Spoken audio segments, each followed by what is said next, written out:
બાબરાના ઉમરાળા ગામમાં સુરતથી ટીંબી આવતા પ્રાઇવેટ બસમાંથી સોનાના દાગીના રોકડા રૂપિયા 4,44,500ની ચોરી થયા હોવાનું સામે આવ્યું હતું। આ અંગેની ઉમરાળા પોલીસે ગુનો નોંધી તપાસ હાથ ધરી હતી।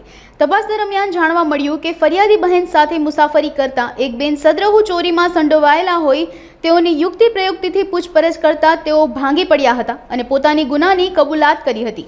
આરોપીની પૂછપરછ દરમિયાન પોલીસે આરોપીની જણાવેલ જગ્યાએથી સમગ્ર મુદ્દામાલ જપ્ત કર્યો હતો।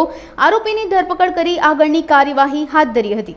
સદરો બનાવની વાત કરીએ તો સદરા ચોરીની બનાવમાં ફરિયાદી ગીતાબેન ભીમરાડિયા કે જેઓ સુરતથી ટીંબી ખાતે પ્રાઇવેટ ટ્રાવેલ્સમાં બેસી અને આવવા માટે રવાના થયા હતા। તેઓ જ્યારે ઉમરાળા પહોંચ્યા ત્યારે એમનું એક પર્સ કે જેની અંદર રોકડ રૂપિયા તેમજ દાગીના મૂકેલા હતા એ પર્સ છે એ ચોરી થઈ ગયાની તેને જાણ થતા તેઓએ તાત્કાલિક ઉમરાળા પોલીસ સ્ટેશનનો સંપર્ક કર્યો હતો।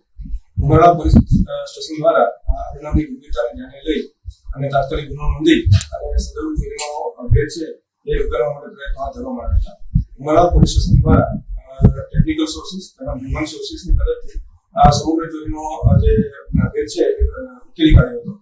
તેમજ સદર ચોરીમાં જ્યોત્સનાબેન રમેશભાઈ વસાવા કે જેઓ ભરૂચ તાલુકાના રહેવાસી છે તેઓને પકડી પાડવામાં આવેલ છે। તેમજ જ્યોત્સનાબેન દ્વારા આ જે ચોરીનો મુદ્દામાલ છે એ રંગોળા ખાતે પેટ્રોલ પંપની નજીકમાં જે કાંટાળી વાળ કહેવાય જેમાં સુપર 70% માલ છે એ સંપૂર્ણપણે 4,44,500 રૂપિયાનો મુદ્દામાલ છે એ પણ ઉમરાળા પોલીસ દ્વારા સંપૂર્ણ રિકવર કરી લેવામાં આવેલ છે।